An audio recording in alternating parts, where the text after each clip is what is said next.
Moving on to the wide receiver position. I am higher on Chris Godwin. Everybody's terrified. That San Fran matchup. And it is a great defense. Don't get me wrong.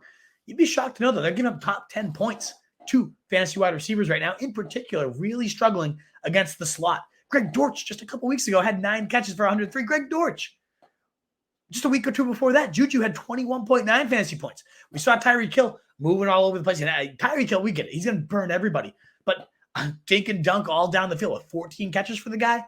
That's Godwin's type of game. That's where San Fran has struggled the most. The quick twitch athletes, the slot type receivers. I think Godwin, my wide receiver 14 of the week, 4 spots above the ECR, not benching him because of this quote-unquote tough San Fran defense. They are not too scary against wide receivers, in particular, those of the mold of Chris Godwin. Marquise Brown, I'm also firing up where I have him.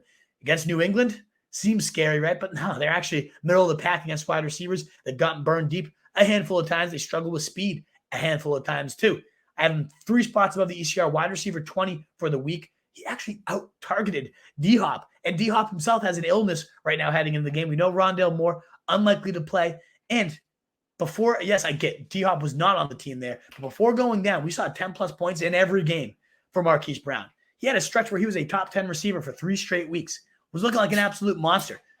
I just always really liked the player, and I think he's in a great role here, particularly if Hopkins is coming back slow. We'll find out. In terms of lower for wide receiver, Deebo Samuel on the other end of that Tampa Bay game, I'm not in love with. In his last 5 games, he's had single-digit fantasy points in 4 of those 5.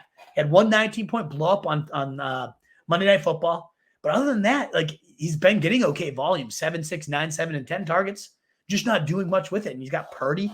I don't want to put my fantasy fortunes on Purdy. So he's my wide receiver 25. Like, could he be in lineup? Sure.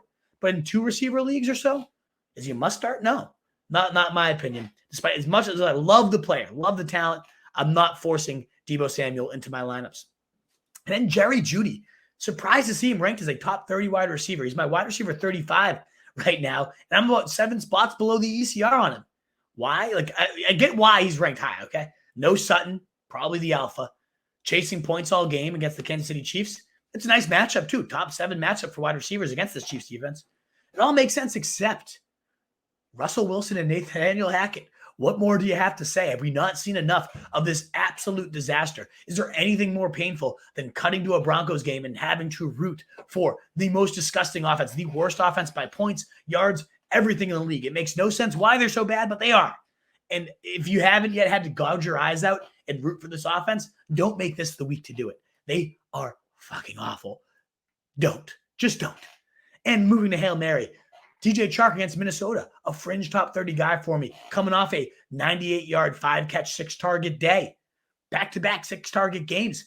I like DJ Chark. He's played now 5 full weeks, and he's been top 20 finisher in 2 of those 5 weeks, and he's been pretty solid in the other ones too. Just a nice, solid player. The week before last week had a touchdown as well, and this is going to be a shootout. I love this matchup, Minnesota versus the Lions. I want as many pieces of this as I can for DFS, and if I need fillers in my fantasy lineups, I really want to go to this game as well. So I'm a big fan of DJ Chark as a streamer, only 30% rostered. But if he's gone, a few names you could also look for. Demarcus Robinson against Pittsburgh. I like Huntley. I like stacking him up with Demarcus Robinson, who saw 8 targets, all from Travis Huntley in 3 quarters. He locked in on Andrews. He locked in on Robinson as his go-to guys. He called in 7 Demarcus Robinson for 41 yards. It's risky, but just 2 weeks ago, the guy had 9 catches for 128 yards and was the wide receiver 8. Got a nice soft schedule down the stretch here. He's got 9 or 8 targets to Demarcus Robinson in 3 of his last 5.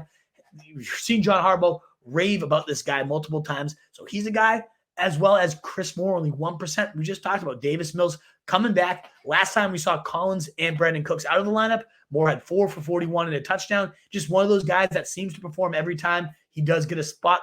But I like even more than that, Greg Dortch. 2% rostered. Last time out, 9 catches, over 100 yards. He's just a baller. I feel as confident as anybody in Greg Dortch, which is just nuts that that's coming out of my mouth. But when Rondale Moore is out, all he does is perform. Look at his early games of the year. Was a top 20 wide receiver in 2 of those 3 games. Last time out, top 20 receiver. When he's got a role, he performs. We know Kyler Murray loves him, so I'm a big fan of it. Only 2% rostered. At least block your opponents from using him against them during this bye-week hell. What is up, you fantasy wolf? Thanks so much for tuning in. If you haven't already, share your thoughts in the comments, check out some more videos, and join the newest Wolfpack by subscribing below.